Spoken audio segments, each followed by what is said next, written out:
right. So then what happens, there's about a 20-second delay on the YouTube. So it's loading right now, but when it goes live, it will start with me saying there's like a 20-second delay on YouTube. So that's cool. I'm going to mute that. Oh, that's a very unflattering. Going on YouTube as well. Yeah, it kind of goes everywhere. Now I'm going to hit live on Instagram. And oh my gosh. Some water. I think we got this. Okay. Right on. We are live. And excellent. If you are watching on YouTube, we'll deal with you in a second. If you're watching on Instagram, hey guys, what's up? It's a little problematic.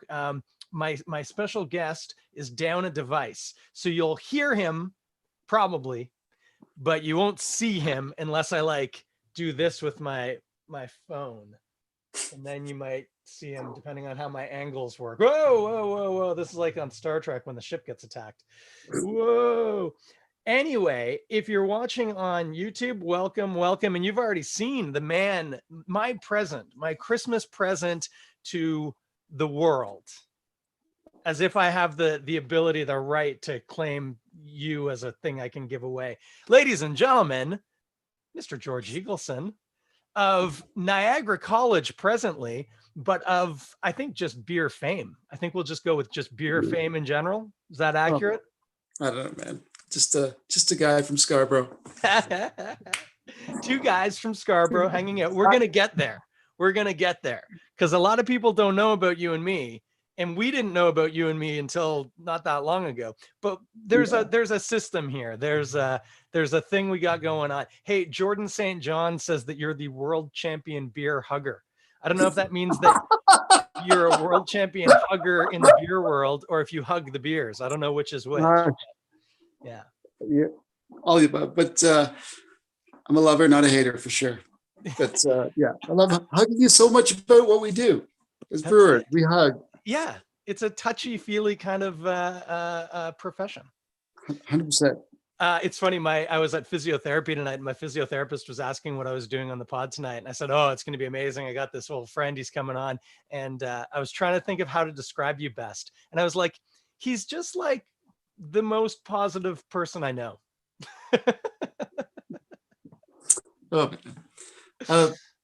Yeah, love it all. Yes, there's so much to celebrate. Yep. Hey, I think one of your students just jumped in on Instagram.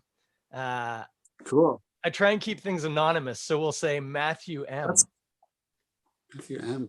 Yeah. Cool.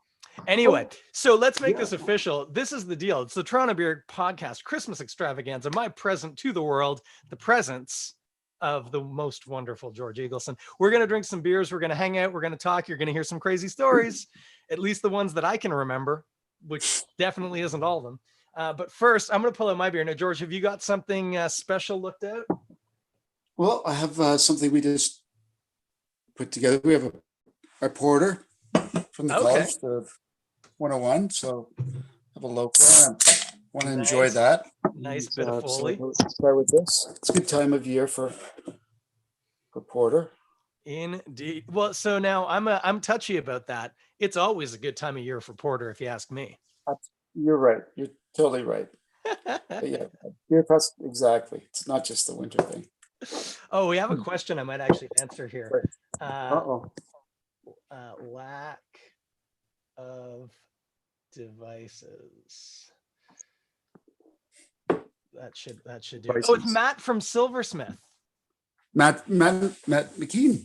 Matt M. Matt, that's cool, man. That might be too obvious. It's M. McKean. That's more anonymous now. Friend of the pod now. He's shouting out. He is shouting out. So that's good. Porter, love it. Love a good porter. I saw something. I was at the LCBO today. Amazingly, I got there at open. Not only was there not the usual breakfast club of degenerates waiting to get in, fantastic, but I was the only one. I didn't even have to wait in the line. It was great. But I saw this. Hey, do you remember this one, George? This is Bronan from High Road. And I hadn't even remembered this and then there it was at the LCBO. So I thought, you know what, that's perfect. And plus, I mean, come on, that's a pretty Wow. beautiful label. It's gorgeous. It was, I believe it was taken on site at the campus. Uh, Really? is it a delphinium? It No. looks like a delphinium. It's been Or a dahlia. okay, yeah, I believe that. So I believe it's from the wall right next to the college, to the teaching brewery. Huh. Is the greenhouse, the Yeah. NC greenhouse.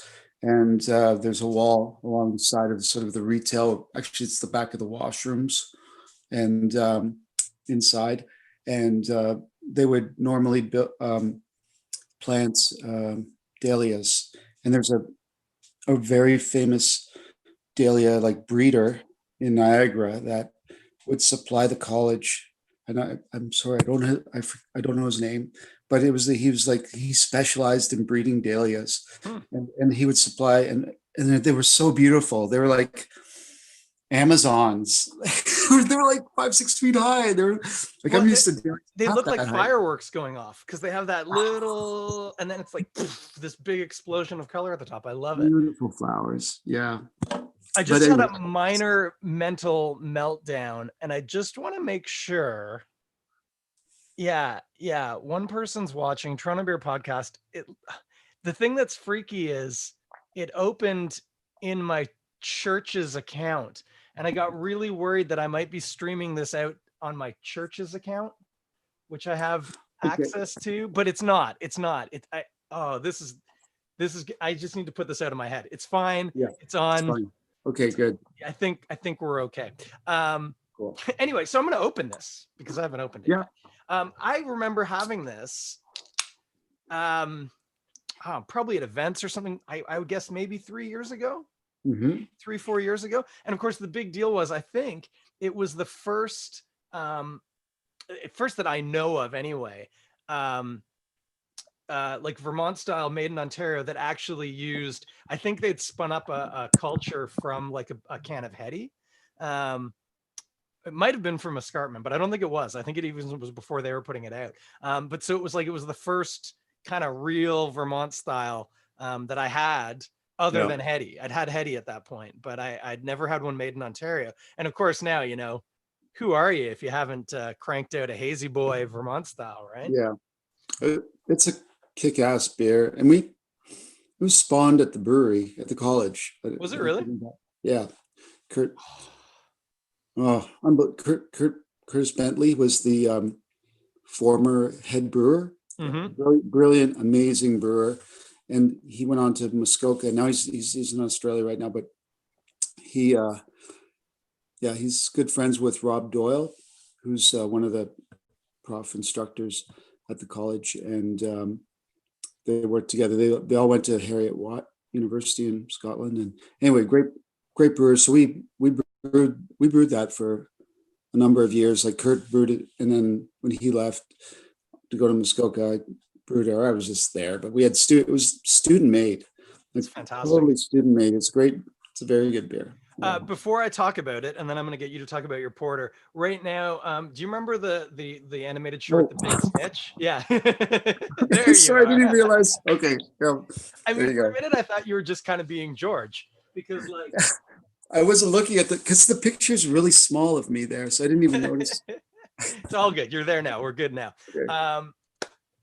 Yeah. Okay. So, I mean, for me, right off the top, I mean, it's jacked with hops. You probably even know specifically which ones. I mean, I'm going to say that there's a nice big boost of citrus for sure. Probably Citra in there. What do we got? We got some Mosaic up in there, maybe? I get something kind of berry-like off of it. They're definitely like tropicals in there for sure. Yeah. And then, it's funny because Vermonts have become so normal now. It's hard to remember how mind-blowing this beer was. You know what I mean? The first time we had it. Yeah. It's like when I get Dale's Pale Ale anytime I go to the States, if you can get it fresh. Yeah. And you have that, and then it's like, I remember having an American Pale Ale and being like, whoa, but it's so easy to forget. So Well, easy. it's ubiquitous now, and there are so many awesome versions of it, and it's still I love IPAs, Oh yeah. like American West Coast, but yeah, there's a lot of good beer out there, and we're good times for craft and for beer, and yeah. And I mean, amazing the way that I think almost everybody's at least come through a pretty tough year, but for a lot of breweries, they really carved out a space of their own, and Yeah. it's impressive. The resiliency is really fantastic. Hmm. Yeah. Yeah. Okay. Why don't you tell us Yeah. a little bit about So, your porter that you got porter. going on? Okay, where's the porter? Right, it's over here. So I'm just What have you done? You left it over there. Oh, you got the over on the canister. counter. I'm at the table. You Yeah. can see I me thought you okay. left your glass of beer over there. I'm like, no, you got to be drinking. That's the whole Right thing. here. Yeah, there it is. Erie Brewing Company. Yeah, it's good porter. This is John, our brewmaster. It's his recipe, and it's very simple. Some like brown malt pale. It's classic. It's classic. It's a little sweet, a little malty, a little chocolatey, but and like sessionable, like 4.5 percent. And no, I think it's fun. I like making it. It's smells great in the mash tun, and the wort's lovely, and it's a very good interpretation of the or whatever version of. It's a nice porter. It's a lovely porter. You use an English ale yeast on it? Yeah, yeah, USO4. Oh yeah. Cool. Yeah. But yeah, yeah, it's a classic. Very, very, very simple. Like delicate, softer. Like like then stouts can be a little more bitter, a little slight more bitterness. And Yeah. times. I mean, there's that. Some people will tell you like the difference it comes down to like patent malt and like the character of the acridness that you get in a stout that you tend not to in a porter. But of course, there are counter examples both ways. But yeah, I think if you call it a porter, it should tend to the sweeter side as opposed to, without being sweet. Like it's still a dry beer, but totally. Yeah, same finishing range, finishing gravity of like say a stout even. 14, 15. Totally. Yeah. What would you like to eat with it? That's a question I often deal with is if I'm going to be drinking this, what should I eat while I'm drinking it? I think we go well with a burger, but even like stew or I don't know, wings and fries. I would have it with if you can. But yes, baked maybe like a meat pie or a veg pie. Stout. Like I like cooking with porters and stouts too. It's really good for especially the winter time. Yeah. Yeah. So I don't know. I dig it. It would be like an after dinner drink, beer, or burgers and fries would work. Yeah. Anyway, I always tell people with porters and stouts not to think I mean, I know we just said like after dinner would be nice. People always want to go like sweet with it though. They want chocolate or custard or something like that, which works. It totally works. But what people miss out on is that it works really well with barbecue, anything with smoke. Porters and stouts tend to work really well together with that. Totally, like brisket. Yeah. Yeah. Well, and you say a burger, if you've got a bit of char on the patty, perfect. Yeah. Totally. Yeah. Right on, man. For me, with this guy, it's funny because, again, thinking in terms of Vermont's, it isn't as like juicy or as kind of danky hop forward as some of them are now, right? Because now it's like hop juice, a lot of them. This one still has a nice balance. There's still a bit of sweetness to it. And so it's interesting. I almost want to do something fried, like maybe not fish and chips, maybe something a little bit more elaborate. But like if you had like fried calamari rings, instead of doing like Greek style with like a yogurt tzatziki, maybe do it with like a spicy sweet sauce, like some sort of like a Jamaican like pepper sauce or something like that. Fish taco, like deep fried fish tacos. I had fish tacos for dinner last night. It was tasty. That would work really well. I dig it. Totally. Citrus, mango salad. I don't know.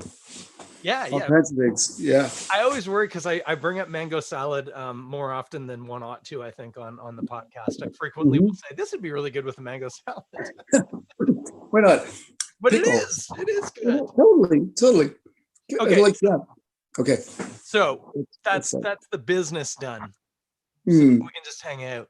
We've done our job. cool, But so cool. okay, so you are teaching at Niagara College. You just finished a mountain of marking. Hmm. How's teaching the next generation in a formal way? Um, it's incredible. Every class blows my mind, and they're challenging and stimulating, and just the ideas that they I love, that they bring us to look at, address, and it's fun. It's like a shop, right? It's a working brewery that we're like an organism. Like every brewery is an organism. We just everybody working together, and it's fun. Like to have like different scales on the same site running simultaneously. We have one larger system, and then we have four smaller ones. So to have that kind of dynamic going on, and yeah, it's amazing. And the new class is great. They're very cohesive, and I love, you see how they work. Every class is different, dynamics are different, but they all work together in different ways. And I love, even like, at least we have classes, and I look forward to the time that we can have more open classes in the campus. And because it's different now, because like um classes are like a bubble, Right. and it's amazing seeing them get to know each other and work together safely. And yeah, they're all unique, different personalities, and they bring, I love the age range. Like, a lot of us are like post grad diploma degrees, or people have come, after their life, work, profession, or whatever. A lot of second careers. Excuse me. Yeah, I like the diversity. And we have a healthy level of students from abroad, which is awesome, and brings so much to the class, the program, the college. You know what I mean? That there's good diversity, and I would always want to see more, to be honest. And we need to, that's something we can talk about. And I think we're doing good work, but we can always do better. Totally. And yeah, we've got a mix. We have from almost all, like, a lot of continents. And yeah, Yeah. it's fun. I don't know the cohort obviously at all. But I follow the college, and obviously yourself and John on social media, and Yeah, pardon me, and Victor, of course, too. Victor North. Yeah, So I do see, pictures of the classes and stuff that they're up to. And I would say, I mean, the reality, of course, is this is an incredibly white male, predominantly straight industry. But I don't yeah. think the college is more white, straight male No, than the industry. And in fact, I'd say it's probably more diverse than the average, which is yeah, definitely. I would say so. And I think there's wanting to see more diversity in the program. And we can always, every term we can improve. And but the industry is still very white and male, and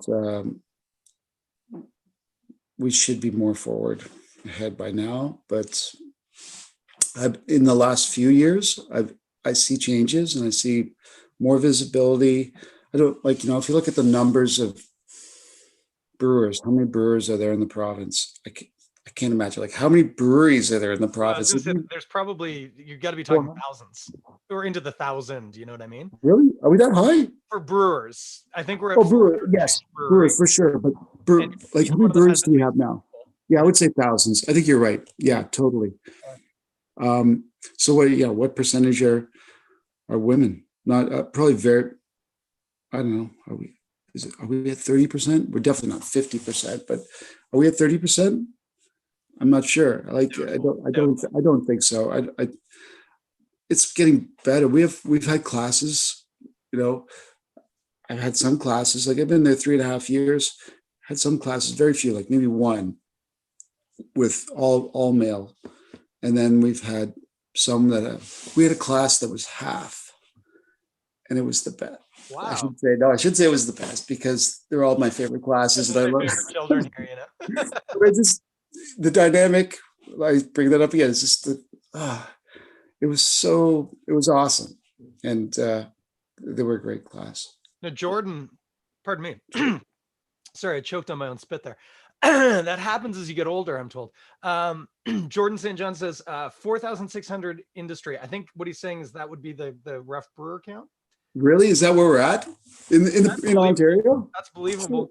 When you consider that you got to factor in that Well, big breweries have dozens of their own, oh, I think that's well, probably a safe bet. sorry, 4,600 brewers? Yeah, I think he's talking about individuals who are participating. Oh, Like, industry. So that's sales, that's staff, that's everybody. That's anybody who okay. works at a brewery. There's about Oh, 4,600 people. wow. Well, I Yeah. would think like in larger regionals, there'd be I don't know.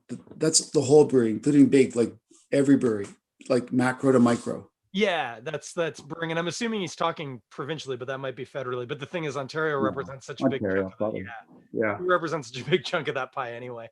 He says he has Wow. no idea how many percent's female. So I would I would be surprised when you do that number, because a lot of breweries do have female staff in different Mhm. capacities. So I Yeah. bet it's Lab, closer to parity. Yeah, lab, event staff, lab front of managers. house, stuff like I tend that. to be, if But you looked at, I'd be curious, if you looked at lab managers across the province, I would bet 80%, 80, 90% are women. really, eh? Yeah. That's cool. I'm throwing that out, but from people I know and people who run micro, Anecdotally. anecdotally, yeah, I should say that, but I would not be surprised. Some of the greatest. I'm not I'm not the strongest science guy. Like, I'm hands on. I'm not bullshitting anyone, but I've worked under some great lab managers and that have given me training, and they've all been women. Yeah. And they're Jordan says that incredible. most of the good ones are women. Yeah, yeah, like just and like that's it's not is that sexist. It's just experiencing people I've met in my time, Yeah. and Now, speaking of your great time, mentors. Sorry, yeah. Niagara College doesn't just hire any old Joe. You will note that I am not employed by Niagara College. Um, how did you get here? I don't know all of how you got here, but I know roughly how you got here. Uh, Uh, so what have you been doing this for? 20, 30 years, 20 years?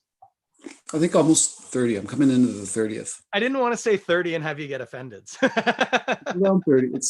Yeah, no, it's all good. It's been, and there were gaps in between where I did all kinds of things. I delivered bread. I attended vineyards, orchards, whatever. Yeah. Did all kinds of cool stuff. So, but over 30 years, I've been brewing and worked at a bunch of breweries. Let me see how many of them I can name. Okay. Wellington, Yep. F&M, hmm Amsterdam. hmm Did you do a turn at Mill Street? I wasn't on staff, but I brewed Mill Street because I worked at Cool. Oh, So cool. we brewed the first waves of Mill Street. What did we do I thought we did the organic lager. Hmm. And we did I think we did the stock ale. We did 2 or 3 I remember brands. Stock Ale. That was such a They good don't beer, make that right? anymore, do they? I liked that beer No, a lot. totally. Totally. Um, what was the other? I think we made it as well. Perry Mason, guy up near God, what's the Hart Brothers? He made beer. He made an IPA. I can't remember the name. Jordan would know. Is Jordan online? See, Jordan, okay, what's so Jordan, we should just get Jordan on the Zoom call. Jordan is yeah.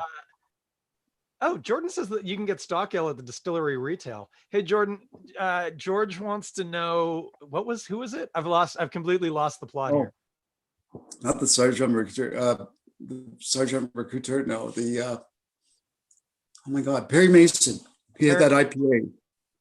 IPA. What was the IPA? Yeah, and Jordan what was called IPA. What are we talking about? I can't think of the name now, man. It'll come to me. But oh my God, it was so good. We came in like a stubby. Oh, you're not thinking Sergeant Major IPA? Yes, Major, that's what Jordan just said. That was yeah. What was the name of the brewery? That was from Scotch Irish.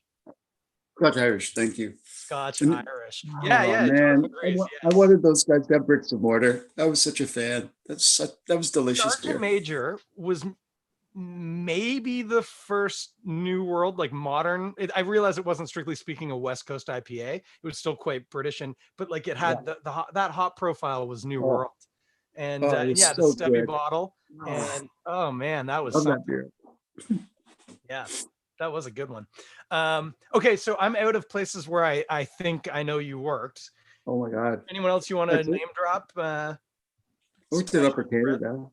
You worked at Upper Canada. Like, yeah, for 8 years. Pre or post buyout? 98. Oh, 7 years. Sorry, was that? Pre or post buyout? Well, they flipped. Like, I was there. Like, Siemens bought them in January '98, so I was there till it closed. But I was there. I think in '91 I started. Okay. Yeah, so I got to work in the old system. I was gonna say in the Toronto brewery then. Yeah. There were two brew houses there. There was a 60 hec, the original one, and then they put in like 120, but actually they could take it to 160, and it was like a hodge. It was like parts of the old brew house, like all the equipment. I think the kettle, whirlpool were the kettles and whirlpools, and the mash tun became the hot work holding tank.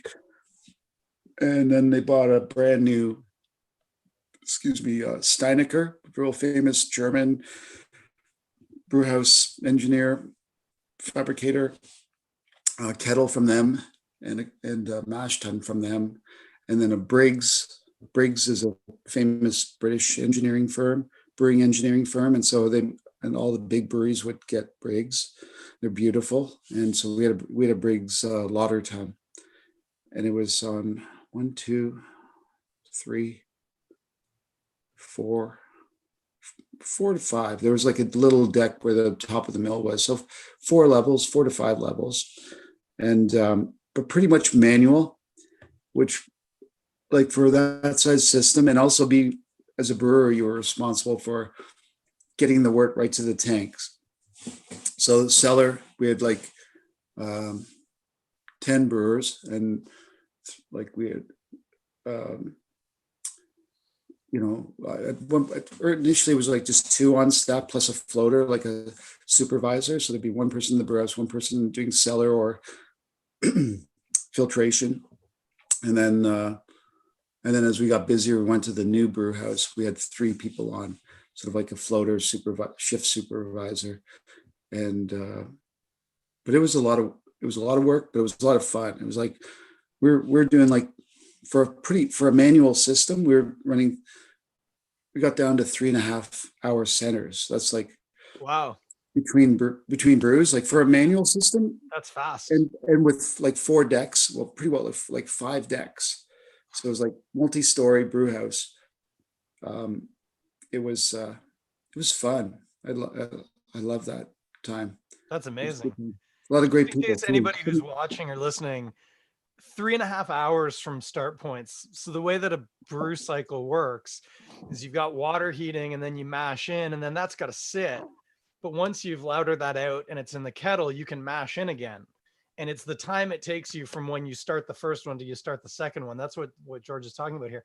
Like 4 hours is a fast turnaround. As you say, on a fully automated system, a lot easier. But when you got some Totally. guy who's got to get in there with a shovel and literally shovel out the mash Well, tun. well, we had auto out, but you were running not just one brew. You're running at any one time, like except like at the very start, like you would start at 10 o'clock Sunday night, and then we'd run continuous through to Friday night.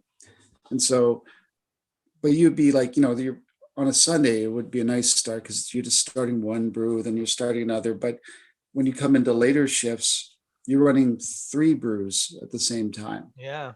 So it's like they're all at different stages. So you're monitoring your mash. You can be mashing in and finishing your lautering and starting a cooling out of your whirlpools. Like, because we had 2. So generally you were always running 3 different brews at different stages simultaneously. That's how it works. And it wasn't any, and being a manual brew house, it was a lot of up and down, up and down, up and down. And, Yeah. it was good exercise. Days. Yeah. It was awesome. Like it was a great, I learned so much there, and it was so much fun. And yeah, we made some good beers. And What was your first job in brewing? like on staff, a brew pub in Hackney, London. Really? I lived in England for 5 years, almost 5 years. When would that have been, roughly? 86 to 90, 91. So it was in England from 86. I think I was in BC out west in 85. 86, I was in England. So 4 years. It was amazing. I learned a lot, and it was fun. Learned tons about beer, like cask. I was not like a full-time brewer. I was a trainee brewer. Right. And I was there. So I did I did brews, but like under supervision and like cleaning tanks. I was gonna say a lot of cellar work and a lot of cellar work, and we there were 10 sites, like 10 pubs across London. That's funny. Jordan asked, was it a Fox and Fiddle chain pub? It was a Firkin chain. Yeah. It was Firkin chain. Yeah, it was the Falcon and Firkin, which is in Hackney, East London, sort of right by Victoria Park. There's a beautiful park, sort of long, and runs from Mare Street, which is just outside of the city of London. Yeah, it's a beautiful park and lovely Victorian pub, probably from the mid 19th century, I guess. Wow. And a nice little beer garden, and like a building attached to it where we had I don't recall the scale, but it might have been 400 gallons, something like that. If that makes sense. 400 gallons. Yeah. So that's like, there was like 1.5 heck. No, 3.7854 liters are 1 gallon. So 500, so maybe 1,000 gallons. Well, like 10 to 15 hex. Like honestly, it seems like so long ago, I don't remember how big it was, but it was somewhere between 10 to 15 hex, I believe. Were they open or closed fermenters? Open. And oh my God, it was so sketchy. They had, the beers were good. It was like Peter Austin was a consultant there were a bunch of Peter Austin brew houses as part of the chain. And I got the coolest part of the job was on Wednesdays. I was like sort of the assistant brewer to everybody, but our brewery was a manufacturing brewery, because there were 3 sites that didn't have any brewing or fermentation facilities. So we would supply them with beers.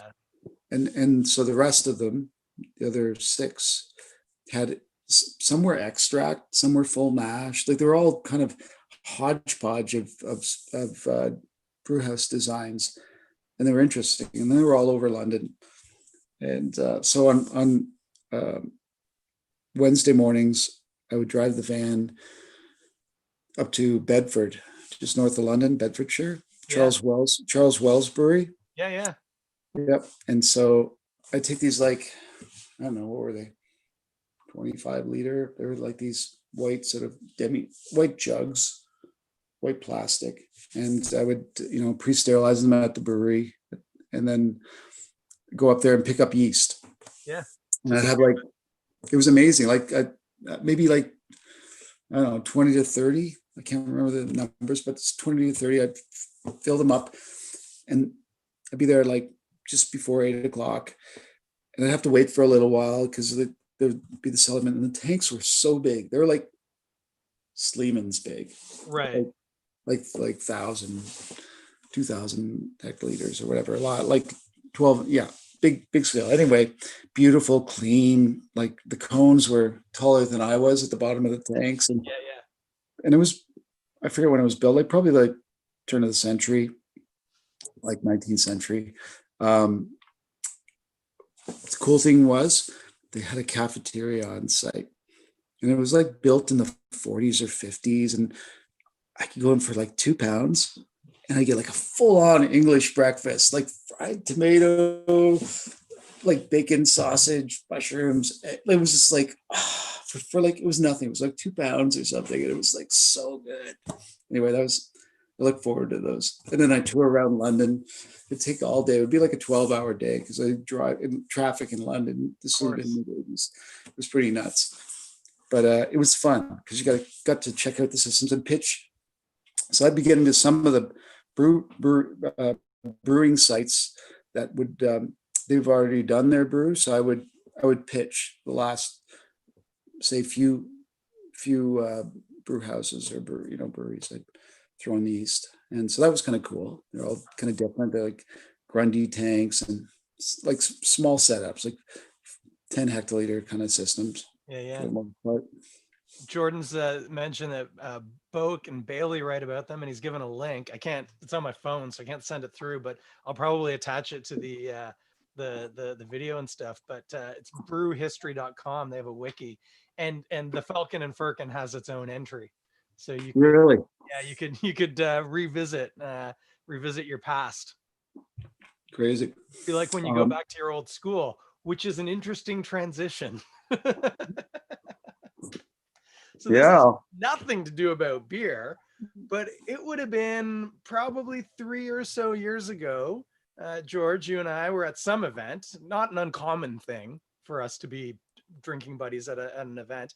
We had Sam's. Was that what it was? Yeah, well, it's Sawdust City. Yeah, it was at Funk Fest, right? That is exactly where it happened. Yeah, that's exactly where it happened. And so one of the things that happens to me sometimes is in a group setting, somebody will bring up something about school, and they'll be like, "Oh, I remember when I was a little kid at school," and it'll be something like, "Oh, and I was always afraid because if I didn't get at least a 70% on my test, I couldn't watch my Saturday cartoon," or something like that. And to me, like, I understand what's happening here. But for me, I went to an alternative hippie school where we didn't get marks. We got anecdotal report cards that would be like, "Oh, I really enjoyed Chris's project on the Red Fox, blah, blah, blah." Like, no marks, because my school had a non-competitive constitution, and marking is competitive by nature because Timmy got a 70, but Danny got a 72. So Danny's better. So we had no marks. So I suspect it was a conversation like that. And I made some passing remark about the fact that, "Oh yeah, I didn't get marked because I went to a crazy hippie public school." And George said, "Which one?" And I said, "Oh, it was a school in Scarborough called Scarborough Village." And do you want to jump in and explain what your relationship with Scarborough Village was? Well, I love Scarborough Village. I worked there first as a teacher's aide through a co-op program for a couple of years, or I thought it was 2 years, a year and a half. And then whatever, worked in the daycare, which is NIAD, not your average daycare. The coolest daycare in the world. Oh God, so cool. And just the teachers were amazing. Yeah, so I loved it. I was very much part of the community. And I learned so much. The people blonde-haired young fellow who had a different last name back then. Yes. Used to literally rock me to sleep in his arms. And I was like a little 2-3-year-old crying little kid. And George worked at my daycare. Yes. And so then 35 years later or something like that, there we are sitting in the parking lot at Sawdust City, and we realize, oh no, we've known each other for quite a long time. Yeah. It was insane. I was just like flashbacks, like left, right, and center. Oh God, great times too. I remember, I'm just trying to look and see. Yeah, I'll probably tell this story, whatever, I don't care. I mean, obviously we were at Funk Fest, we were both drunk, but I was also at least moderately high. And I remembered, I kept thinking, I think I might be tripping right now. I don't think that like that can't be right. That can't be right.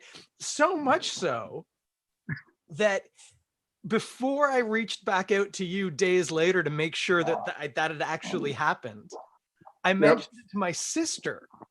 I said, I had a very, yeah, exactly. How's Sarah doing? Oh, she's great. She lives in Regina, 3 kids. Two of them are university age. Other one's in high school. Married to a pastor named Dave. Right on. Yeah, good. They got a puppy. It's great. Yeah. Cool. I said to her, I said, I had this strange conversation, and I'm not entirely sure if it happened or not. And she kind of like rolled her eyes. And I said, yeah. And do you remember a guy who worked at Niagara called George? And she was like, oh yeah, totally. Like he was a bit of a weirder dude and longish kind of hippie kind of dude. I said, yeah, that's the guy. That's him. She said, oh yeah, 100%. He worked at Niagara. And I was like, I genuinely thought that maybe I'd fever dreamed that somehow. But yeah, no, that's amazing. I was your nanny too. Do you remember? Yeah, I was your nanny. You would like babysit and stuff, right? For 2 years, I was your nanny. Like in the summers, we would go to the library every day, like in the summer, and it was awesome. We had a great time, man. I love reading stories to you, and we'd go to the park, we'd go to the playground, you know. I'm just trying to figure out, I don't know how to tastefully ask this. How old would you have been at that point? I would have been like 2, 3, 4, somewhere in that range. Yeah, it would have been. Yeah, totally. You were 2 when I first met you, I would think. Yeah, because like I was at night in 1980, 82. Yeah, I'm October 7, 1980.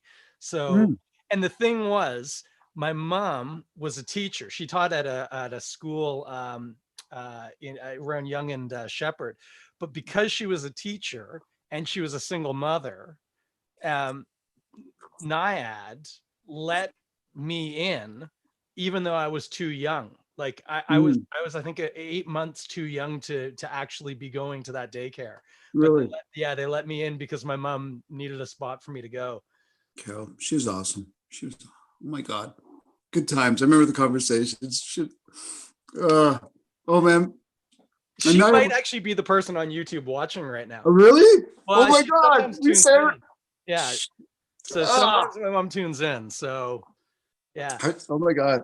So she taught kindergarten until, oh gosh, the late 80s, like 87, 88, started going to seminary and got ordained as a minister. But her shtick as a minister was doing counseling with people who had like abuse and stuff in their backgrounds and working with them. And then she retired from that. She remarried to my stepfather. They were married for, I should really know this off the top of my head, 15 years or so. He passed away, but he was in his 80s when he passed away. And then, yeah, a couple of years ago, she moved out. My sister and brother-in-law moved to Saskatchewan because my brother-in-law had gotten a job there, and she moved out there as well. And is yes, she comes back. Well, I mean, COVID notwithstanding, comes back to Toronto sort of twice a year now to hang out. But yeah, it's crazy, eh? Wow. And then I told them the story about how I couldn't figure out whether or not I'd actually heard this from you, and that all made tons of sense to them, and they thought that was just very charming. So now I have a problem. I need to re-beer. I don't know where you're at. But yeah, I'm the same. I might go. What do you got? I've got a barley wine. But I think I want to go IPA before the barley wine. I need to decide which What do you have? IPA I want. Oh, wait, I've grabbed the wrong beer here. I'm just going to go with the one in my hand. An IPA in the hand is worth two in the bush. Oh. That doesn't sound on. I realized I had a bit of porter left in my can, but what's that? Pray tell.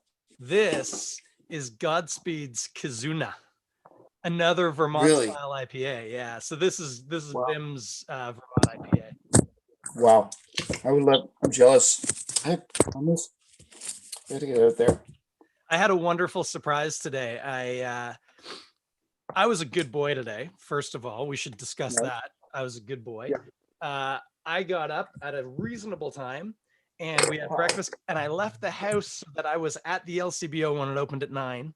And then I hit Loblaws and there was no line to get into Loblaws. I was home by 10:30, and now we don't have to go booze or food shopping until after Christmas because this guy. Sweet. But yeah, I didn't. I knew I needed some beers. So as soon as I got home, because if you're in Toronto with Godspeed, if you order before 11 a.m., it's same day delivery on the beer, which is Really? Yeah, it's fantastic. In fact, at the beginning of the lockdown, it was 5 p.m. As long as you ordered by 5 p.m., they would chuck it in a car and drive it out to you that day. It was amazing. Wow. So I came home, I generally just get a case. I'll get a 2-4, and that's like my weekly beer order from Godspeed. So got some of the Czech lager like that, got some of the IPA, the Vermont IPA, and also some of the Bim's done it's the one I accidentally pulled out. This guy, which is like his old style Pilsner that he did. He was in the literal cave cellars at Pilsner Urquell and drinking Pilsner Urquell out of the big casks. And so this is based off of that's amazing. I know, he's a good storyteller, Bim. And the French accent helps a lot, you know. That guy. I miss that guy. What a guy. But so then I made that order and made it by 11, no problem. Everything's good. Come in, starting to get some lunch ready. And my wife had stepped out with my son because the one thing I couldn't get at Loblaws was we needed some raclette because we're doing fondue for Christmas dinner. And so she went over to the cheesemonger to get the raclette. And when she came back, she came in and she had a bag from Godspeed, but it had a bow on it. And I thought, well, they do like me. Maybe they put a bow on it. But I also thought that's not enough beer. That's not a 2-4. But what it was our priest, as a thank you, because I've been doing so much work with the church services recently, had dropped off a 12 that she'd picked up for me at Godspeed. So I ended up with 36 Godspeed beers today. It's a Christmas miracle. Sweet. Yeah, I'm happy as a clam at high tide. So this is Bim's Vermont IPA. It's interesting. You know what's funny? I mean, it's not the same, but it's not dissimilar from the Bronan. Really? Wow. Quite different on the palate, actually. Oh, that's very interesting. That's nice. There's there's a density to it. There's a really nice weight on the palate. You know what it is? I bet you anything. It's oats. I wonder if the can says oats. Yeah, that's my guess. Now, Bim plays his cards close to his chest. I'm going to guess that there's some oats in there. You know that it's just very distinctively oaty creaminess. There's a bit of a weight to this. I could be wrong, but I think it might be that. It's interesting. It's bright, but it's more floral, I would say, than tropical. Now, you've got an IPA there. Perfect pour, by the way, with the... you had that label exactly the way you wanted it. Oh, really? I was dead on. Yeah. Wasn't even trying. Watch the tape. You'll see it is spot on. See, it's the college IPA 101. Nice. Now, is that what interpretation of IPA is that? West Coast, British, New England? West Coast. So good early hop and then lots of late. Yeah, we do a first wort. We throw some summit into the kettle early on in collection, Yeah. and then like Citric Cascade, um, Classic. Mosaic Galaxy. We flip a little bit, but they're pretty classic West Coast tops, like Mosaic. Sometimes a bit of Galaxy. Yeah, pretty simple. John, our brewmaster, he wrote the original, which was a little more British, apparently. Surprise, surprise. Yeah, from his influences, and it was awesome. But Kurt, who was there before me, he modified the recipe more West Coast, and I don't change much. Maybe the hops, if anything. Yeah. Is there any But crystal in it? no, it's got well, yeah, it's like C10 Hellas, Hmm. and some wheat, but just like pale, pretty simple recipe. Yeah. It's fun. I enjoy making them. We dry hop it with the Mosaic Cascade and Citra. Nice. Yeah, pretty. From your point of view in the brewery, I realize, you're guiding, you're forming a little bit, knocking off some rough edges, that sort of stuff, Yeah. keeping people from spraying caustic in their eyes. But do you get to play around much? Do you get to experiment yourself? Do you still brew for fun, or? Sorry, I know I should have Right. made that question a lot longer. um, we get to play, and it's not so. It's a little different now with COVID, but normally we would have.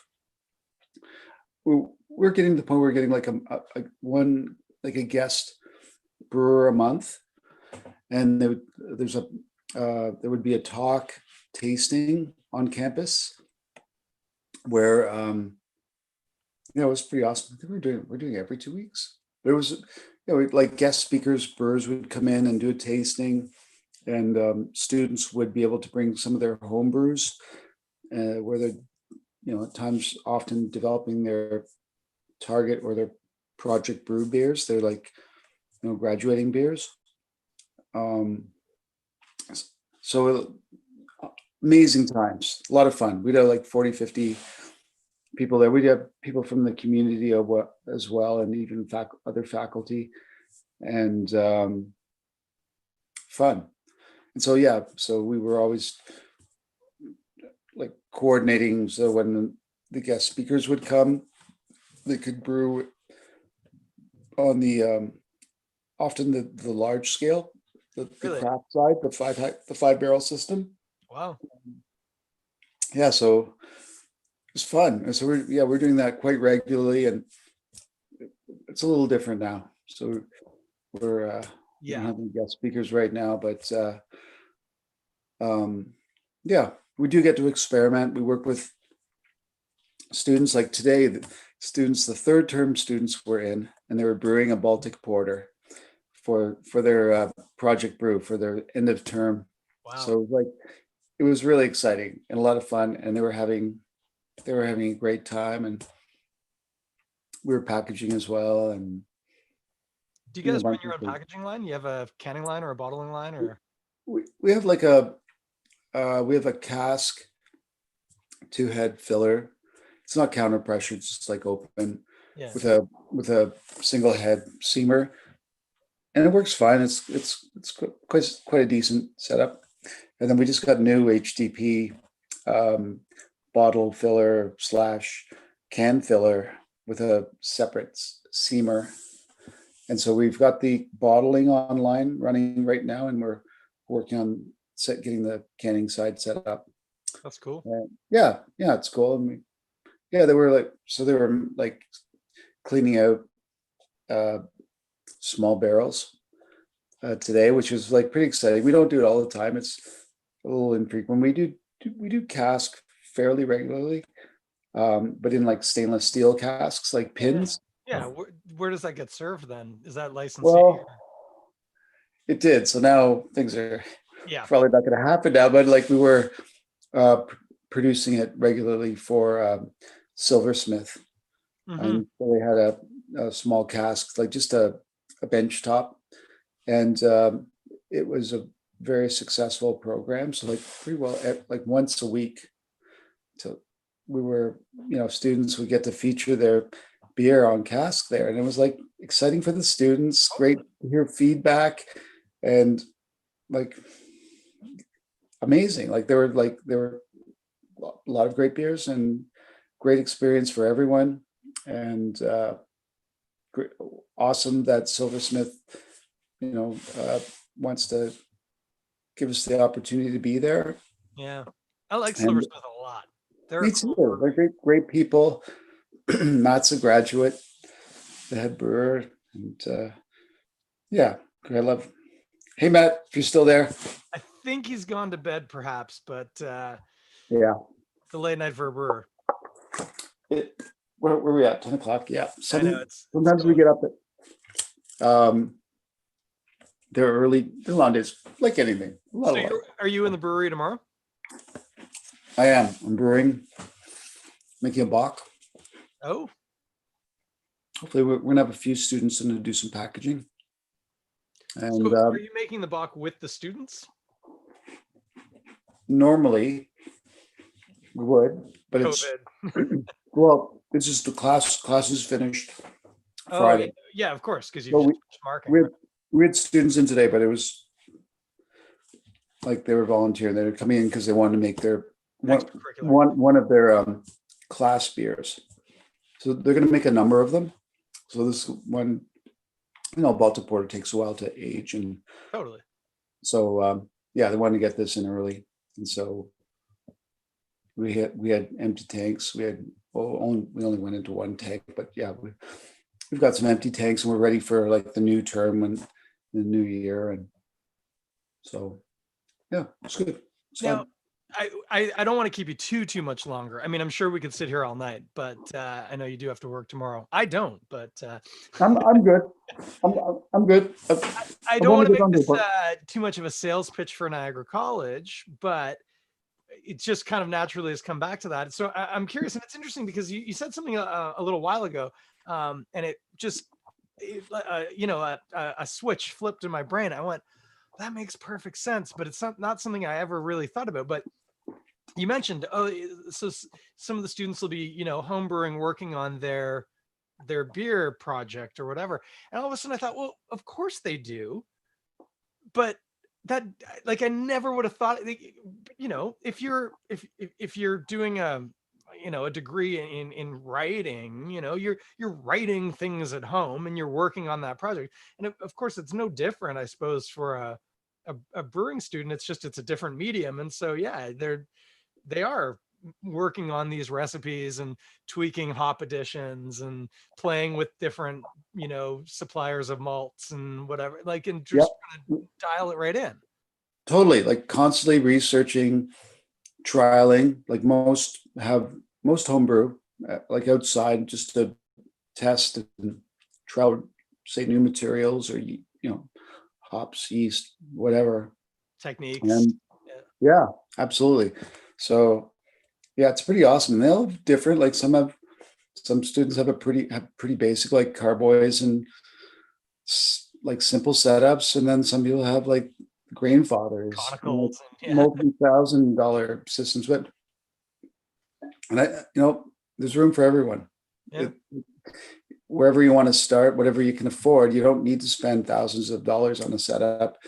You can go pretty cheap. You can look for used equipment, and you can start small. My first homebrewing setup, the only things I paid money for, other than like what I would call like small wares, you need a hydrometer, you need a bench capper or a butterfly cap. There's some smallware stuff, but the big ticket items, Lackey gave me a keg that had a blown out stem on it, so it was useless. And I angle grind the top off and made a kettle out of it. I found, like, Curb picked up 3 carboys separately, 3 separate carboys from 3 separate Curbs. The one thing I did pay money for was I made a mash tun. And what I did is I got 2 Rubbermaid garbage bins Mhm. and I stacked them. And then I filled them with spray foam insulation in between. And then I Right on. bored a hole through it with a drill, and then that's where I put in my outflow valve. And I used a toilet hookup hose. You pull the hose out and you just use the steel part. That was my bazooka screen. Okay. It was so DIY, it hurt. And then I had a propane burner, which I suppose arguably I didn't pay for, but like I appreciate that wasn't a curb pickup. Like I had a propane burner. Yeah. But that was it. And then you pick up, actually. Full disclosure, I didn't never had to buy sanitizer. I would always just go to Amsterdam and they would give it to me in jugs. I'd go in with like a mason jar and be like, can I have some peracetic acid, please? And they'd be like, yeah, all right. East York one? So originally, no, King Street, or not, Bathurst Street, and then East York. Bathurst, Bathurst Street, when Jake was here. Okay. I don't want to go into details, at least not publicly, but I can say with certainty that my homebrewing career was successful solely on the back of Ian McCustra, Right on. through advice, through mason jars of peracetic acids, et cetera, et cetera. But this is it. I used to tell people, they would say like, oh, I want to get into homebrewing, but I don't know, blah, blah. I'd be like, you can literally make beer in a coffee pot. It's not very good, but you can do it. Mhm. And like, it doesn't, like, people get so caught up because that's it. As soon as you start researching it, all of a sudden you're on Toronto Brewing and you're pricing it like a Blickman, boiler maker, and you're $10,000 in the hole, and you haven't even made a drop of beer yet. But it doesn't need to be that way. It's a very DIY hobby if you're interested in it. Yeah. Yeah. You can MacGyver a lot in small scale operations, and if you have to, large scale ones. But yeah, there's many ways to brew good beer. Do you know Cody from Amsterdam Mhm. once told me, he said the difference between a home brewer and a professional brewer is that everybody, every time they make the beer, something probably goes wrong, but the professional can make sure that it still tastes right at the end of it. Yeah, He said, but no matter what, troubleshooting. it's just constantly correcting. Like that's all you're ever doing, is you have a plan and then you spend 5 hours correcting it. And it's Yeah. just the ability to correct it reliably to create a beer at the end of it. That's the mark of the professional. To be consistent. That's what we always aim to do. But yeah, because things go sideways in larger scale operations and small scale too. So yeah, the ability to improvise and troubleshoot on the fly is crucial attribute, I would say. It's kind of charming though too when you hear that from somebody who brews on the reg on like a multi-$100,000 Krone system, and he's like, yeah, stuff still goes wrong all the time. Sure. Yeah. 100%. Just, it happens. There are failures. Life has system failures. you can have the best tools in the world, they don't make it for you. Yeah, totally. Yeah. Hey, so with the college, what else? There's obviously a really big practical element working in physically in the brewery, and I'm sure that's brewing, that's doing cellar work, that's doing packaging work, as you've mentioned. How much like theoretical is the program? How much is like kind of in class, if you will? I would say a large portion, like 80. Like there's classes in calculations and chemistry, microbiology, packaging, equipment. Like there's a combination. So it's like, yeah, there's like a lot of applied but theoretical. You also learn about industry, like just how to do all the engaging with government, on all different levels, like excise and applications for, breweries and all the things that you need to do to deal with the government. But also, like, I think they touch on, uh, licensees and events and history is part of it too. There's brewing history, which is great and important to know. And yeah, so it's pretty um, all-encompassing, multifaceted. What, like, just it's broad and but some great faculty, and I think it's a fun place. And I love that. Like, I look out the window from the pilot, where the pilot brewery, the fermenters are. It's the greenhouse right next door.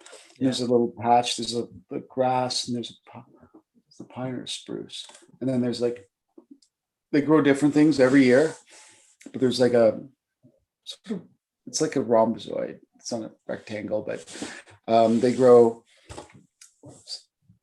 all kinds of things, like just flowers, and we grew watermelons and pumpkins, and we're going to grow, I think, some hops this year, and some grasses, some, like, grains like barley, amaranth stuff, like demonstrative squares.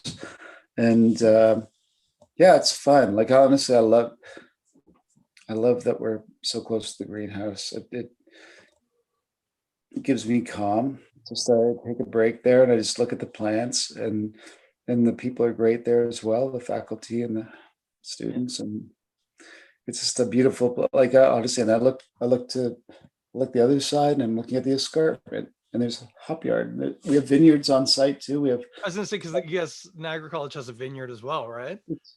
It's amazing, yeah. And they're gonna tons of like upgrades and changes going on right now, like new poly houses. We're building a whole new greenhouse in the spring. Well, they're doing a licensed growing program now too, right? Yeah, there's a cannabis program, which it's like a bunker. It's heavy duty. I know, man. Dude, I toured a licensed producer because they wanted to consult on doing like beverage cannabis, which I'm like, I don't really know about cannabis beverages, but I know a lot about beverages. Dude, I had to wear a Tyvek suit, booties, hairnet, mask, and I had to walk through an air jet room to blow anything off of me that I might accidentally take in. But their point is, they're like, we have the same requirements as any other pharmaceutical producer. Yeah. And then you're like, oh, that makes sense. Like the guys at Pfizer making the vaccine, they're not wearing jeans while they're doing it. No, it's high tech.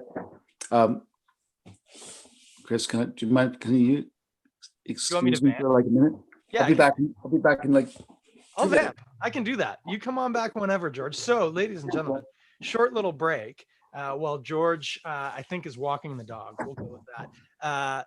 But this is fantastic. I'm amazed how many people are actually still watching, because it's been over an hour. And I appreciate that to some extent. This is just two old friends chatting on the internet. But evidently there's some value to that, which is fantastic. But yeah, stoked to have you all here. I can tell you this, I'm gonna throw to next week. Obviously Christmas coming up the end of this week, so that'll be fun. That's a big deal in this household. Whether or not that's a thing you celebrate, come next Monday, I'll be back. I'm game to start up again with the hot sauces, because that was such a fun and funny thing I did there. So I've actually got an indie alehouse beer, their Line Out Lager, which is made in partnership with the Toronto Arrows. Hey, I've gone a whole hour without mentioning rugby, so you knew it was coming. But that's their Toronto Arrows beer. When I ordered that, they had a deal. And actually what caught my eye, George, welcome back. I'm just filling in the viewers what's happening next Monday.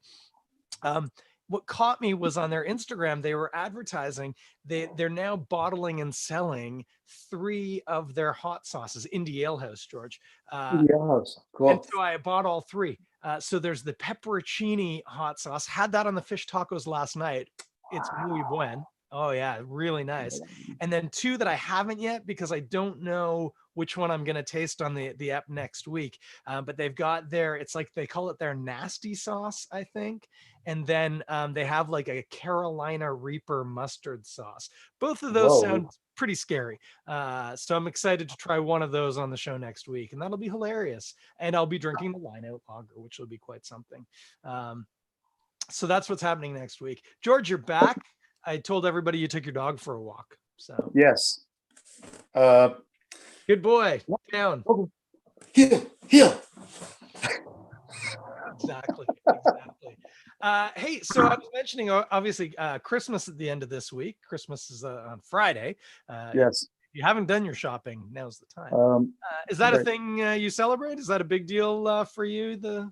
Uh, I would say it's a big, but it's important time of year. It's nice to be around people. It's a different Christmas this year. So we had an early Christmas because I live in Niagara Falls, and family uh, separated but good, and like yeah. So Walter and Renix are up there with Hannah, and so we had an early Christmas last week, and I don't know with what's going on, may not go up for a while. I want to hopefully be able to do some safe distance hiking and Yeah. time with them. And but we're doing Zoom at Christmas down here, and everyone's being safe, Yeah. and that's what we need to do. Yeah. Also Yeah, today, incidentally, solstice. yeah, huh. It's Yeah, getting brighter from tomorrow morning onwards. 100%. Yeah. Exactly, and I just heard about this. The planets coming together. Yeah, although it's cloudy in Toronto. I don't know what it's like in Niagara right now, but It's cloud. I think it's can't see a cloud. thing. No, so we can imagine the planets coming together. I saw them last night, and that's saying Really? something in of itself because when you can see planets over Toronto, they're pretty bright. Right. We had a Yeah. really close pass of Mars earlier, late summer, early fall, and Hmm. every night me and the missus go out. We sit out front, and we're facing east, and Hmm.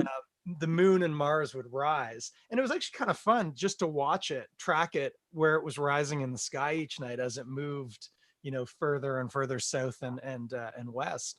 But yeah, I just saw last night for the first time that Saturn Jupiter, but they say it's not in North America. We won't see it. They call it an occult when the Hmm. Earth and the star, or the planet and the planet, are in line.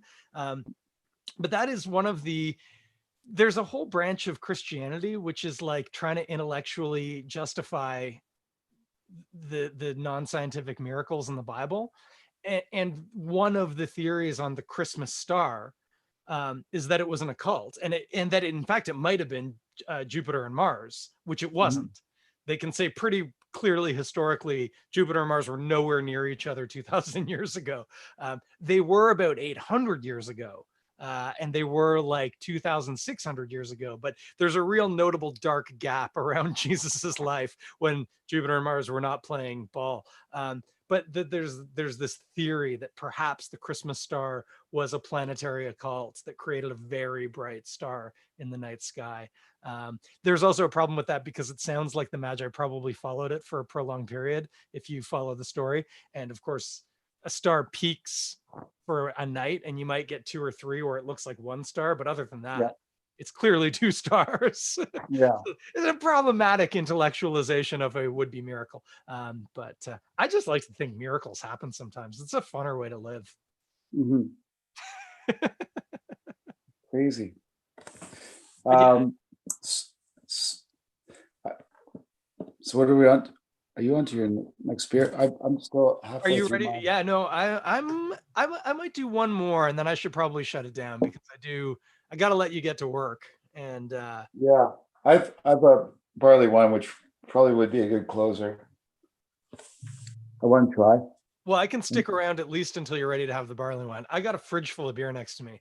As I Right. said, most of it's Godspeed, but I think I could find a non-Godspeed beer here. Let me take a look. Vamp, George, vamp.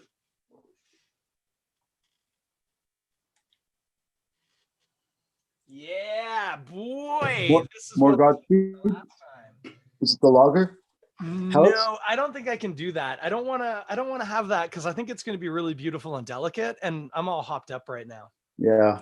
And So what? I'm going backwards. What's this? This is Saikai from Godspeed, Hmm. which is the original Vermont inspired IPA, but I'm pretty sure this is the one that has blood orange in it. We'll know Wow. really quickly when I pour it. It's Wow. clearly a different name and obviously a completely different label. So it's got to be Mm. different. So we'll see what happens here. Um, hey, I was going to ask you about do you guys ever get to do any crossover work with the winery? Sorry, I should be pouring this on camera for everybody.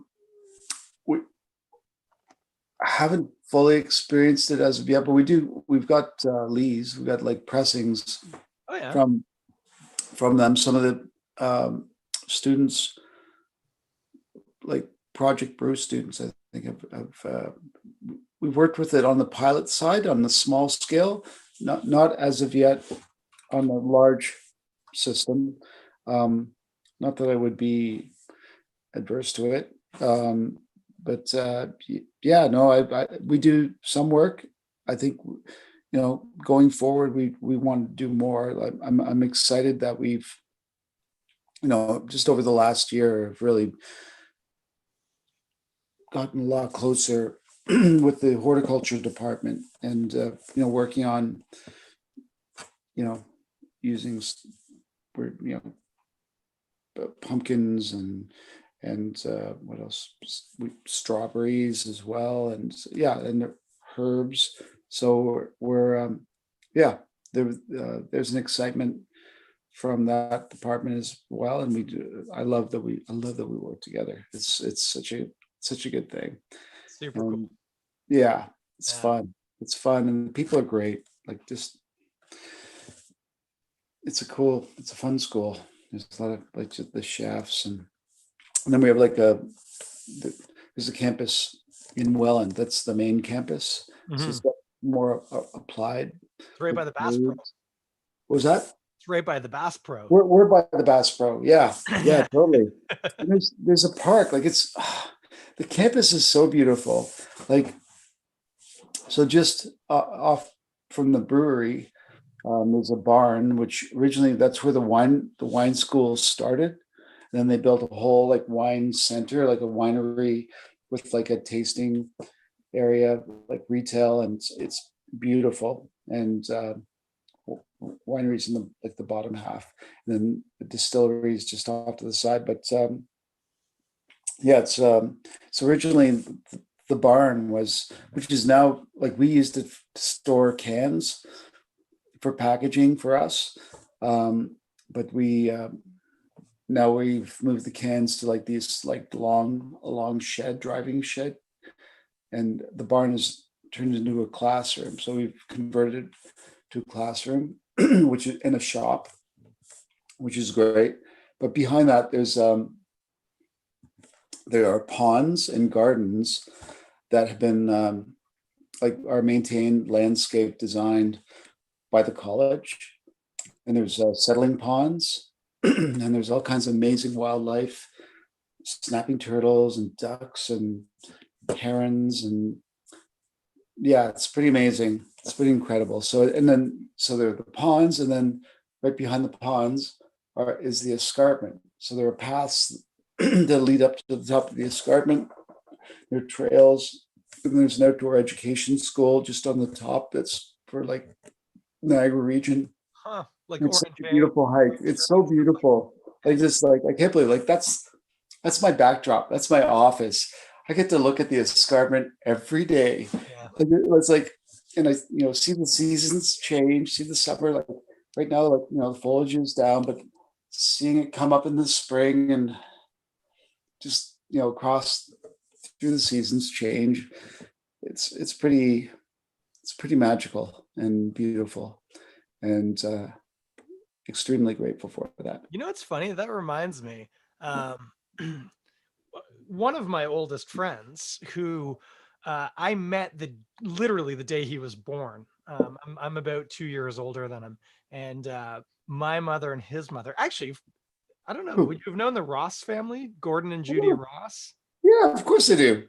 So Timothy, their youngest son, was Okay. 2 years younger than me, and I He met went him. to Nyack. He was in He went Nyack, to wasn't Nyack for a little while, yeah, he? Yeah. and then they Okay. moved to Pickering. But Okay. for I think they moved to Pickering when he was around 5 or 6. So Mhm. yeah, yeah, and his dad was the minister at Nob Hill United Church, uh, just off McCowan Road, Yeah. uh, between Eglinton and Lawrence, kind of in the Okay. residential area there in Nob Hill. Yeah. But anyway, Tim's a camping guide. That's his shtick. He does a lot of backcountry guiding stuff, but he lives in Canmore in Alberta. Really? Yep. Yeah, and a couple years ago, we went out that way to visit my sister, and then we drove from Regina to Victoria, and we visited with Tim en route. And so we got to Canmore at night. We drove in the day. We woke up in the morning in Regina, drove to Canmore because you can do that in a day. It's a long day, but you can do it. And so we did that. So we got into Canmore at night. I mean, even at night, you're in the mountains, right? Like it's Yeah. pretty magical. And we went to I can't remember the name of the brewery in Canmore. It might be Canmore Brewing, but I can't recall. Yeah. And we met Tim up there, had some beers. We got a hotel room, and so we all went back to the hotel, had some more beers. He went home, and in the morning I woke up, and I remember I woke up, and it was a bit of a night, so I was kind of waking up, and I said, "Oh my gosh, I can't believe we're here." And my wife Erica says, "Have you looked out the window?" I said, "No." She said, "Look out that window." The curtains were drawn, because it was the nighttime and we wanted to keep it dark. Or it was daytime, but it was midnight. We wanted to keep it dark.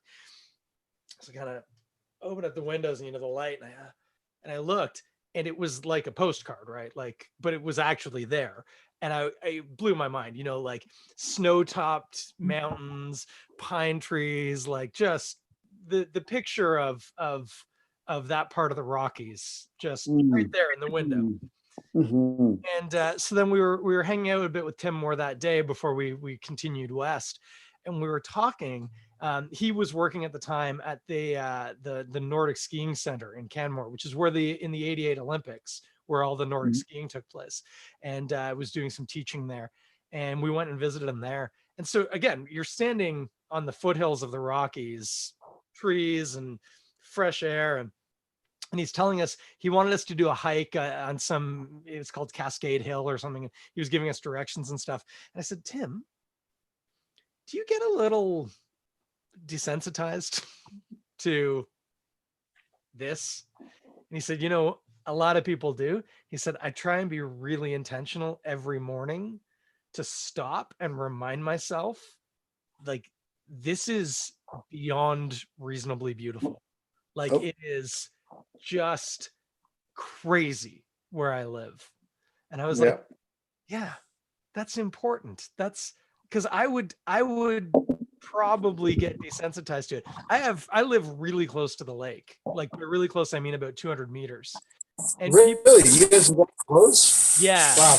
yeah. When we go to the beach in the summer, if the kids need to go to the bathroom, they just walk home and go to the bathroom and come back. Wow. That's awesome. It is, I but miss the beach. I take it for granted, and so I always try and do the same. I try and remind myself, when we go out at night and we can hear the waves, I try and be like be present in that moment, because this is unreal how beautiful this place is. Now look at this. Good. That Do you looks see like a this? tap handle church key. That's This, um, I would say a good friend or a mentor of mine who we talked about earlier, Kurt. yeah. Curtis Bentley. He made this. He gave this to me for Christmas, and I forget, this is like a rare wood, but he turned this. He's a woodworker and a food scientist, microbiologist, brilliant brewmaster. I love him to death. I miss him. I miss you, Kurt. If you're listening, I miss you, Kurt.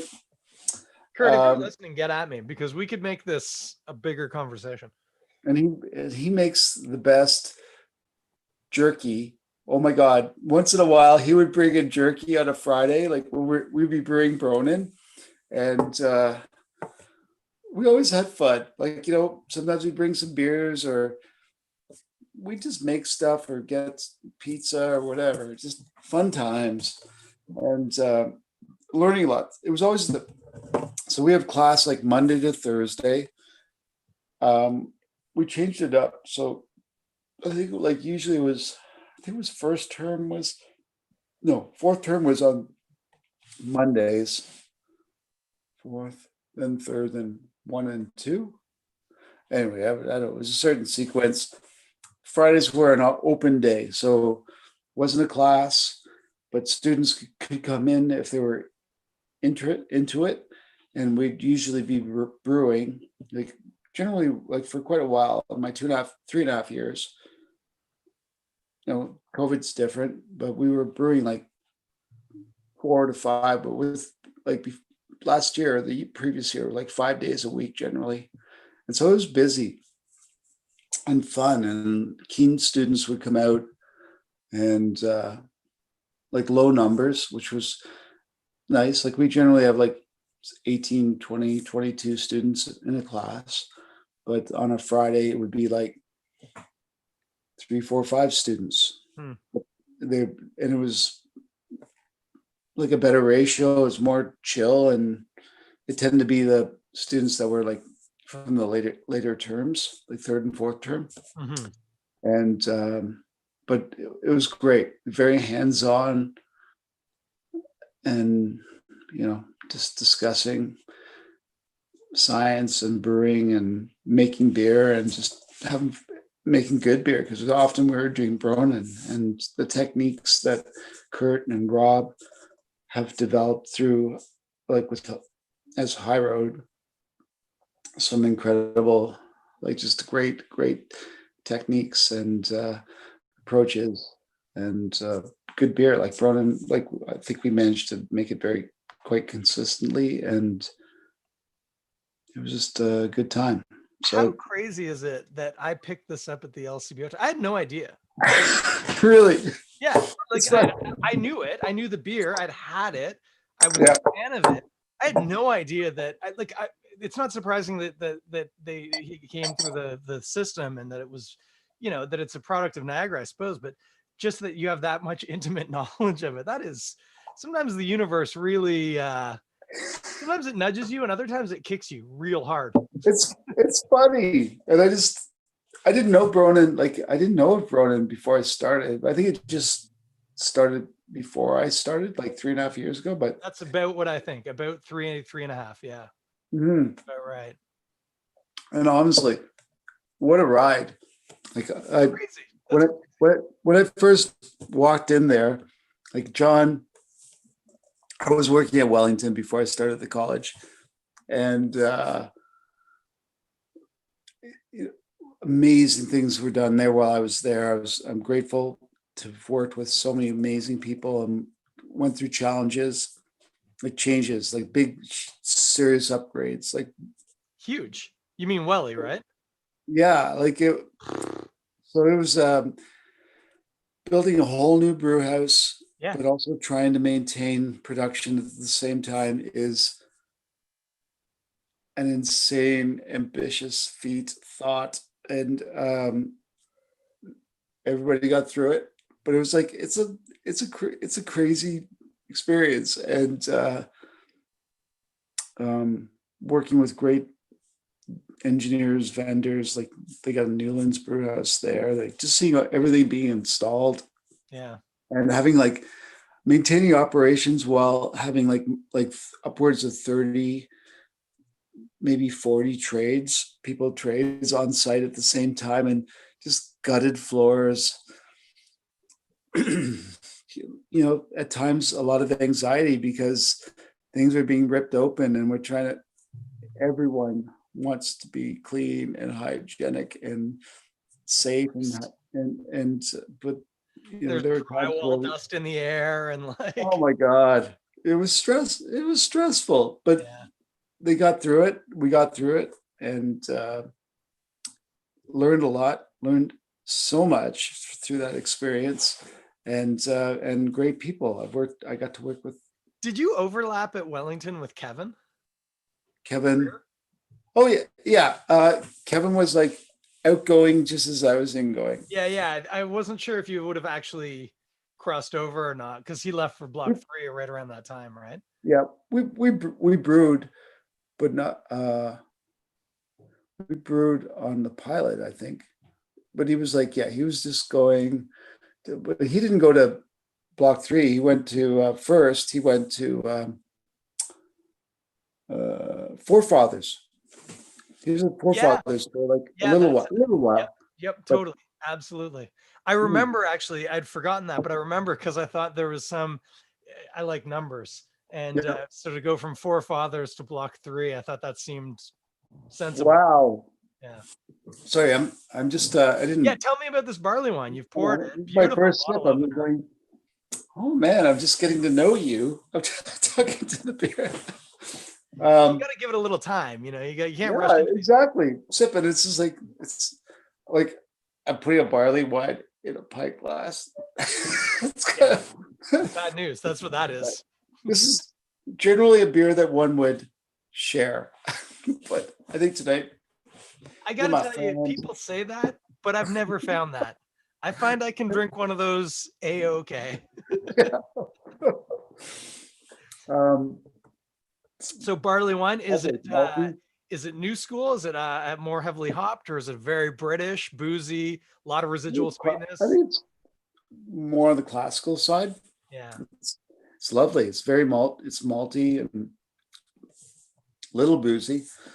Um, yeah, not overly bitter, like quite balanced. When you think about brewing and recipes and stuff, are you thinking Play-Doh or gravity? That's good. For most of my career, I've always worked in Plato. Yeah. At the college, we work in specific gravity. Really? So Yes. I think in gravity, but I Yeah. can work in Play-Doh. Like I'm fine in Play-Doh, but I think in gravity. Yeah. I, I always worked in, well, not always, but for a lot of my time worked in Plato because that's how they do it in Europe I was and going to say, larger if your first breweries. job was in Britain, of course you worked in Play-Doh. Like Yeah, and so Upper lucky yourself to Canada, like get every brewery I've ever worked at has worked in Plato. But I get that we work specific gravity, but we can convert. Yeah. I only But brought that up. By the way, we're drifting. I'm getting more of your chest and your chin than your face right now. oh, Uh, okay. but there you go. I only brought that up because I was wondering, I was going to ask what it finished at, because I find like those old British guys, they can be like 1020s. Like they can be pretty sweet when they finish. Like a barley wine? Yeah. Yeah, I would think 10, 20 Which is easily. like 10, what, 20. that's around 5 Plato. That's right. Yeah, yeah. Yeah. I would say, I'm so yeah, glad I got that right. That would have been very embarrassing. it's all good. Um, but yeah, it's funny how whatever it is, it's like gravity is a language, like brewing's a language. That's what one of the things I love about what we do. It's very cultural, and that's I'm more attracted to the cultural side of brewing and people side, and and that's what makes it such a vibrant community is people that a lot of freaks and geeks Yeah. and rejects, and that's what I like. I'm a reject, whatever. I couldn't fit in, and somehow I did, and and I I get to hang out with like some beautiful souls every day. I had, And you'll appreciate this actually. I've done some, I've led some trips through the church with teenagers, young people, to mhm, a couple of places, but predominantly to Nicaragua. And the first time we took a team down, fascinating, interesting, scary at times, really interesting, cool trip. But in the context of that, as I was leaving, like literally the day we were going to the airport, somebody mentioned to me, "Oh, like you're interested in beer, right?" And I said, "Yeah, I like beer." And all you drink there is Tonya or the other one that I can't remember because I always drink Tonya. It's Central American lager. Mhm. But somebody said, "Oh, did you talk to Falk?" I said, "No, who's Falk?" I said, "Oh, Falk Erdmann. He's a German guy, and he lives here. He makes beer. You should look him up." And I said, "Well, I'm literally leaving in like 2 hours." So I got back to Toronto, but I looked the guy up. Mm. There's a fascinating history of German expats in Nicaragua. Now, we don't need to get too particular about the time that a lot of those expats arrived at. Let's Mhm. just say it was late 40s. Um, now, Not a coincidence, is it? he's not one of them. He arrived in the 2000s from, Okay, yeah, right. but there is a German, there's German history in Nicaragua, let's say. Um, but so he's a modern German implant, but he started Mhm. a craft brewery in Nicaragua, so much so that every subsequent time I've gone, he is one of the people I go and hang out with, and he is generous and kind and open. And like the last time that we were there, which was in like 2017, I think it's been a while now, like I brought a group to a bar and he like did a tasting with the people I brought, and like Really? just the most open, kind. The dude, like, I mean, now we're friends, socially on Instagram or whatever, but like he doesn't know me from anybody. But like that's exactly what you get. This is the whole point of the community, is like, yeah, just come on in, sit down, have a beer. Like it is the most, maybe not the most accepting, but one of the most accepting, friendly kind of communities to be part of. And like, yeah, literally, like anywhere you go, it's really easy to just find a brewer and be like, "Oh, hey, what's going on? What are you making? What have you been drinking recently?" You know? Yeah, yeah, exactly. I That's cool. That's so cool. I love it. Um, Hey, you haven't described that barley wine yet. We just talked about that it's sweeter. okay. I mean, I don't want to put you on the spot here. I'll give you a minute to think. You I need made it, to, I so need you to should let it have some. warm up. It was I had it in the car, so it was a little cold. But Yeah. I like a barley wine to warm up. Yeah, you kind of cup it a little, give it a little hand warmth. Yeah, exactly. If Mm. I had done that, there would be beer all over my keyboard right now. I'm getting malty. You guys use Maris in that? This is actually from Silversmith. Oh, that's Silversmith's. I thought it was yours. No, no. We're brewing, or students were brewing it today Uh, for a project brew, like right. right end of term, like 4 months from now. But this is Silversmith's you're drinking. This is theirs. That's Okay. that brought me in. It's a little wine caramel. Let me see.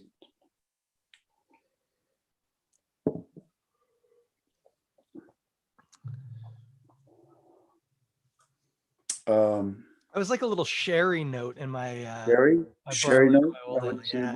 A little yeah. oxidized. I don't mind it a little oxidized. Mhm. Yeah.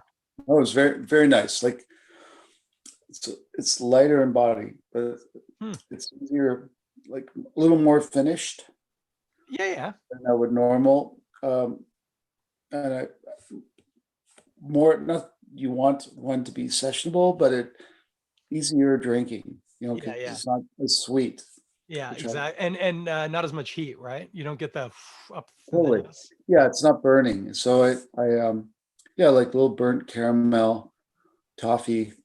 Yeah. Classic. Classic. Mm, mm, What a banger.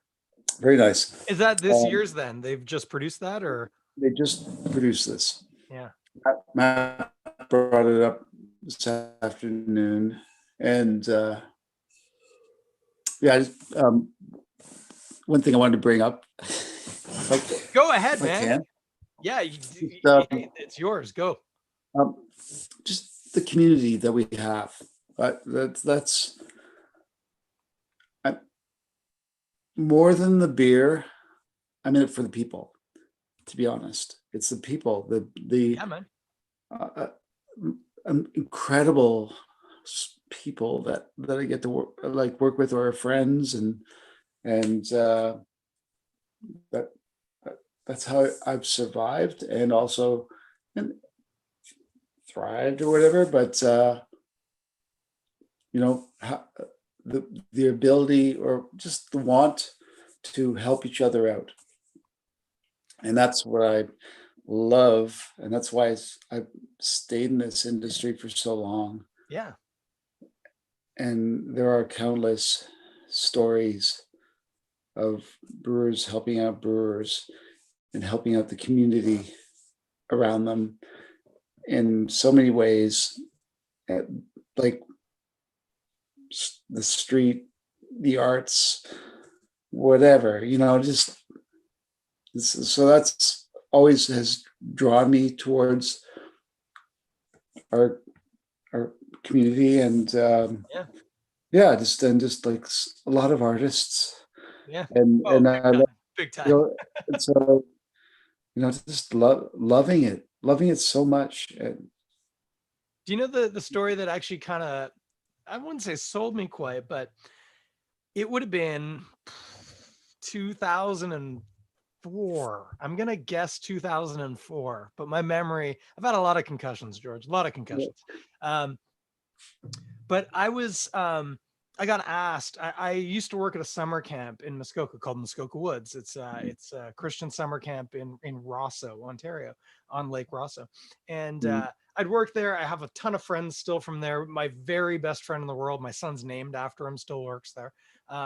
But this was years and years ago. They wanted to introduce a culinary program. And I don't actually even know if you know this necessarily, but I'm a classically trained French chef. I did my 5,000-hour apprenticeship at Le Select Bistro. I never got my seal though, so I'm not official. But they wanted to do a culinary program. And because some of the people involved with it knew me, they said, oh, Chris would be a good fit to help get it off the ground. There was going to be instructors, but they just kind of wanted basically a grown-up in the room, which is hilarious because this was 20 years ago almost, and I still don't think I'm a grown-up. But anyway, so I went up for 3 weeks to do it. And I had some stipulations, like I didn't want to live with like teenagers. So I made them give me my own place and stuff. And I needed an internet connection because I was doing web development at the time and I needed to work at night. And, but the flip to that was I also had a lot of time when I was sitting around bored doing nothing.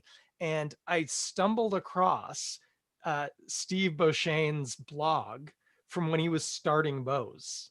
Really? Yeah. And so I was reading it.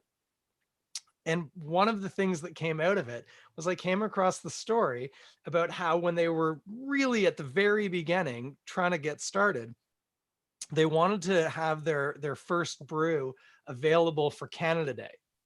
And they'd bought like a secondhand German brew house. It was like a 10-hectare brew house from a brewery in Germany. And it had been shipped, but it got stuck in customs and they couldn't get it out. And they were waiting and waiting. And like, as you know, if you want to have a packaged product ready on July the 1st, and that packaged product is a Kolsch, you've got to be brewing that in like April. And like the days were getting closer and closer and closer, and they weren't going to make it. And John from Church Key reached out and said, hey, I only brew 3 days a week right now. Like if you can bring in fermenters, if you have your own fermenters, chuck them on a truck, drop them in the brewery. You can brew on my brew house 4 days a week if you want. Yeah. And that's where all of Bose's first beers were made, was at Church Key. I know. John's a good friend of mine. And do you know who was the first consulting brewer? At Bose?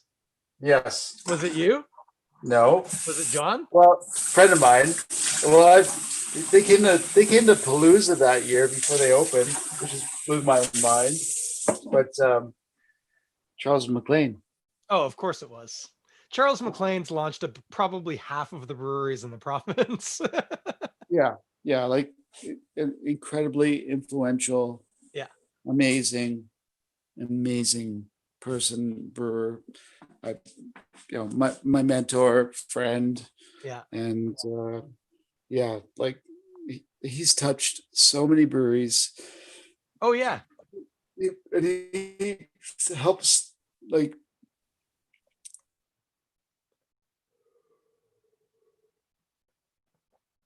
Uh-oh, might have lost George there. He might have walked into a Wi-Fi hole.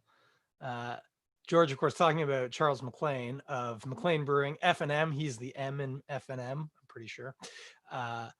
Classic English style brewer and a fantastic person, fantastic brewer, and a real, I mean, asset to the brewing industry. I'm just noticing right now on YouTube, Zoom has cut to just me.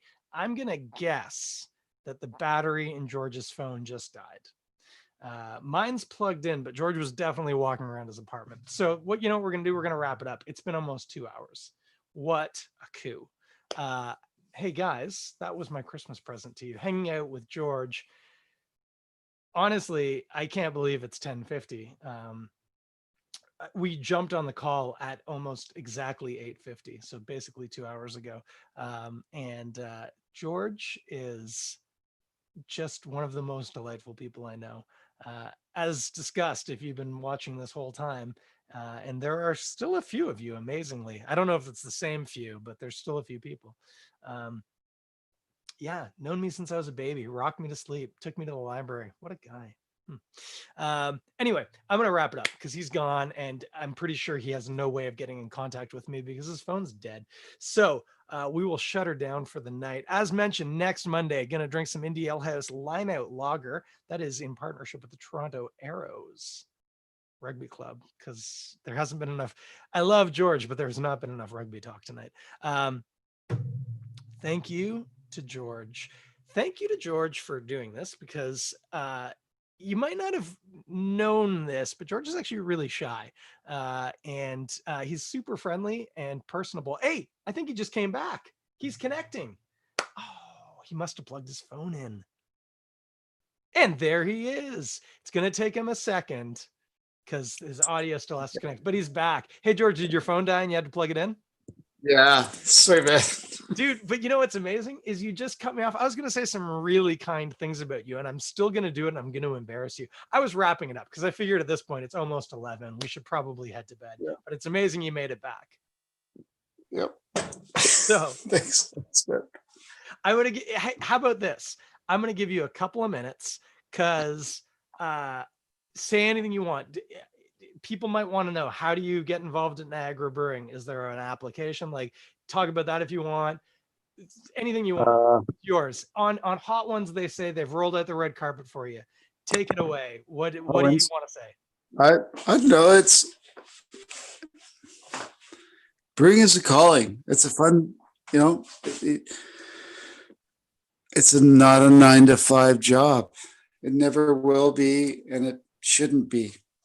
Don't punch in, don't punch out, because there are other places for that. And brewing is not that. It's being in tune with your environs, your space, and having fun. Like honestly, the community, the obsessive. I love like look at my place. It's not the cleanest place. It's kind of crazy, but whatever. See my background right now? There's cars, there's books, there's I don't know what. That's a DIY stir plate. That's so cool. That's so cool. So I don't know. It's a wonderful community. There are a lot of artists, scientists, but people, I don't know. I love it. And people come for different reasons into this world, our little brewing world. But I don't know. Brewing's a language, and it's many things. But it's a vehicle for us to share experiences, and I don't know. It's cool. I love the little world of breweries, and so, there's science, there's art, there's agriculture, and poetry, and nihilists, all of it. Yeah, man. It's just Yeah. it's just the characters you meet along the way. That's what makes, that's what, that's what captifies, that, that's what blows my mind. And yeah, I've been all over the world. I've been a lot of breweries, and just the people, and not just brewers, like people front, back, packaging, quality control, whatever, all like incredible people, and like so many few assholes, like so many few, like, in my life, like I would say maybe one or two handfuls, Yeah. like 10 people that I might think of as an asshole. And I've met like thousands and thousands of people from the industry that I just are incredible. And yeah, so it's fun. It's hard work, and keep your ego at the door. Let's say, like, just be humble.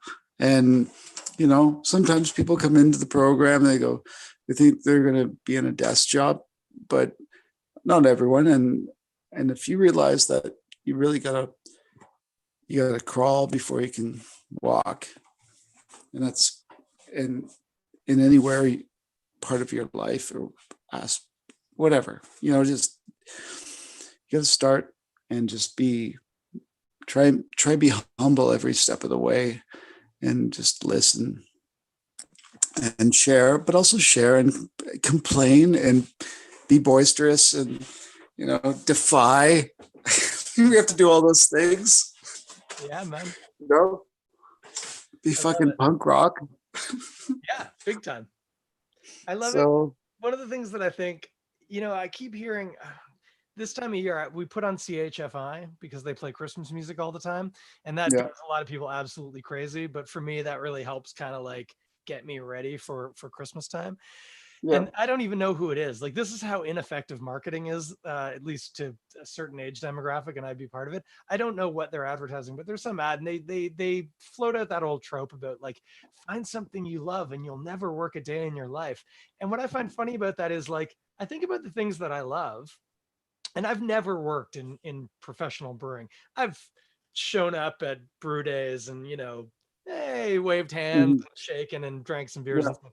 But I know enough brewers. I know what a brew day looks like, and I know what working in a brewery looks like enough to know that that's kind of bullshit. Work is work, and it's hard, and it can be mind-numbingly hard sometimes. But what's important is find something that you care enough about doing that's manageable, and ideally something where the people involved in it make it worthwhile. And I think that's the thing that I think this whole scene is about, is the people make it worthwhile, 100%. make it worthwhile. Yeah, yeah. Like we all, like, doesn't matter whatever we do. We can have shitty days, and hard days. But it's like when we're with friends and good coworkers, and just people that can, like, take us off on a tangent in a positive way, and just yeah, like, Yeah. get us through the days, make us laugh, sing a song, make a joke, Yep. and whatever, man. Yeah, man. Well, here, I'm going to wrap her up.